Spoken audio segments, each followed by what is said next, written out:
വീണ്ടും വരുന്നവനായ യേശുക്രിസ്തുവിൻ്റെ നാമത്തിൽ ഏവർക്കും സ്നേഹവന്ദനം. ഇന്നത്തെ നമ്മുടെ വായനഭാഗം സങ്കീർത്തനങ്ങൾ 55 മുതൽ 57 വരെ.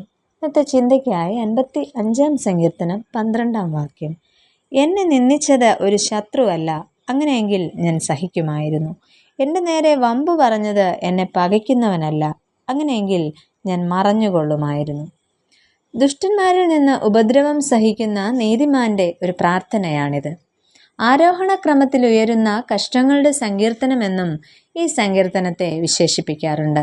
അബ്ശാലോം തൻ്റെ പിതാവായ ദാവീദിനോട് മത്സരിക്കുകയും രാജപദവി കൈയേറുവാനും തുടങ്ങിയ സമയത്ത് ദാവീദിൻ്റെ പ്രിയ സ്നേഹിതനും മന്ത്രിയുമായിരുന്ന അഹീഥോഫെൽ അബ്ശാലോമിൻ്റെ പക്ഷം ചേരുന്നു.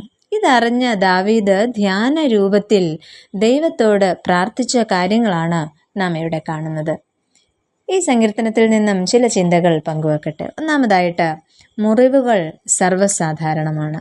ഇവിടെ ദാവീദ് ശത്രുവിൻ്റെ ആരവ നിമിത്തവും ദുഷ്ടന്റെ പീഡ നിമിത്തവും സങ്കടത്താൽ പൊറുതിയില്ലാതെ ഞരങ്ങുന്നു എന്നാണ് പറയുന്നത്. ഇത്തരത്തിൽ പൊതുസമൂഹത്തിൻ്റെ അനീതിയും അക്രമവും മാനസികമായി തകർക്കുമ്പോൾ തന്നെ താൻ ഒട്ടും പ്രതീക്ഷിക്കാത്ത മേഖലയിൽ നിന്ന് വന്നു ഭവിച്ച ആഘാതവും ഏറെ വേദനാജനകമായിരുന്നു. തൻ്റെ സഖിയും സഹജീവിയും ആരാധനയിൽ സഹപങ്കാളിയുമായ തൻ്റെ ആത്മസുഹൃത്ത് തന്നെ ചതിക്കുന്ന ഹൃദയഭേദകമായ അവസ്ഥയിലൂടെ ദാവീദിന് കടന്നു പോകേണ്ടതായി വരുന്നു. അതാണ് നാം കുറിവാക്യത്തിൽ കേട്ടത്.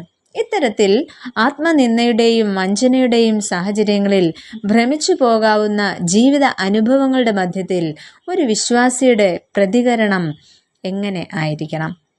ക്രിസ്തുവിനും ഇത്തരം അനുഭവങ്ങളിലൂടെ കടന്നു പോകേണ്ടതായി വരുന്നു. അവിടെ തൻ്റെ പിതാവായ ദൈവവുമായുള്ള ബന്ധത്തിൽ അവയെ തരണം ചെയ്യുവാൻ സാധിച്ചു. അതിനാൽ പ്രശ്നങ്ങളും പ്രയാസങ്ങളും ഏറി വരുമ്പോൾ ചിറകുകൾ കൊണ്ട് പറന്നു പോവുകയല്ല വേണ്ടത്. ദൈവത്തോട് ചേർന്ന് അവയെ നേരിടുവാൻ നാം നമ്മെ തന്നെ സജ്ജരാക്കുക. രണ്ടാമതായിട്ട്, പ്രാർത്ഥനയാൽ മുന്നേറുക. ക്രൂരമായ ജീവിത സാഹചര്യങ്ങളുടെ മധ്യത്തിലെ ദാവീദിൻ്റെ 4 പ്രാർത്ഥനകൾ നമുക്കിവിടെ കാണുവാനായിട്ട് കഴിയുന്നു. ആദ്യത്തെ 1 മുതൽ 5 വരെയുള്ള വാക്യങ്ങളിൽ ഒന്നാമതായിട്ട് ദാവീദ് പറയുന്നത് എൻ്റെ പ്രാർത്ഥന ശ്രദ്ധിക്കണമേ എന്നാണ്. രണ്ടാമതായിട്ട് പറയുന്നത് എൻ്റെ യാചനയ്ക്ക് മറഞ്ഞിരിക്കരുതേ എന്ന്. തുടർന്ന് പറയുന്നു എനിക്ക് ചെവി തരണമേ, അല്ലെങ്കിൽ ഞാൻ പറയുന്നതായ കാര്യങ്ങൾ കേൾക്കണമേ എന്ന്. നാലാമതായിട്ട് പറയുന്നു ഞാൻ പറയുന്ന കാര്യങ്ങൾക്ക് ഉത്തരമരുളണമേ എന്ന്. ദൈവിക ശ്രദ്ധ തന്നിലേക്ക് ക്ഷണിക്കുന്ന തീവ്രമായ അനുഭവങ്ങളാണ്, അല്ലെങ്കിൽ തീവ്രമായ ആത്മീയതയാണ് നമുക്ക് ഇവിടെ കാണുവാനായിട്ട് കഴിയുന്നത്. അങ്ങനെയെങ്കിൽ യഥാർത്ഥമായ ആത്മീയതയുടെ സ്വഭാവം എന്താണ്?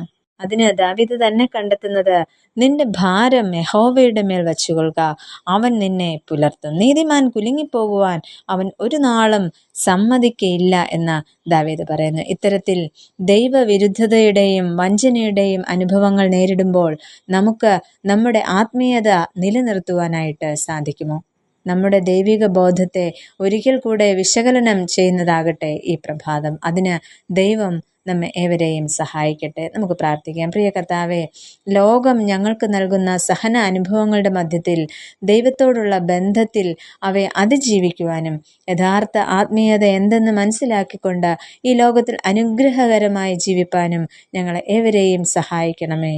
ആമേൻ.